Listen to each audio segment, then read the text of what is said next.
ரிஷப ராசியில் பிறந்தவர்களுக்கு இன்றைக்கி எப்படி இருக்க போகுது அப்படின்னு பார்த்தீங்கன்னா, உங்களை பொறுத்தவரையிலையும் ராசிநாதன் 11ஆம் இடத்தில் இருக்கிறார். தொட்டது தொடங்க போகிறது. கலைத்துறையில் பணியாற்றக்கூடிய சினிமா மற்றும் தொலைக்காட்சி பிரிவில் பணிபுரியக்கூடிய அன்பர்களுக்கு ஒரு பொக்கிஷமான ஒரு நாள், சாதிக்கக்கூடிய ஒரு நாள். ஒரு வாசல் மூடினாலும் ஒரு வாசல் திறந்து வேலை வாய்ப்புகள் கண்டிப்பாக கிடைக்கும். பத்திரிகை துறை, மீடியா துறை, எழுத்துத்துறையில் இருப்பவர்களும் சாதிக்கக்கூடிய ஒரு நாள்.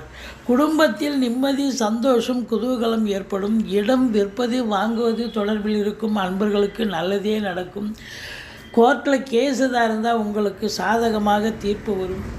எதிரிகள் ஓடி ஒளிவார்கள். மற்றபடி உங்களுக்கு கணவன் மனைவி கருத்து வேறுபாடு வரலாம், அல்லது வாழ்க்கை துணை அல்லது மனைவிக்கு தேக ஆரோக்கிய குறைவு ஏற்படும்.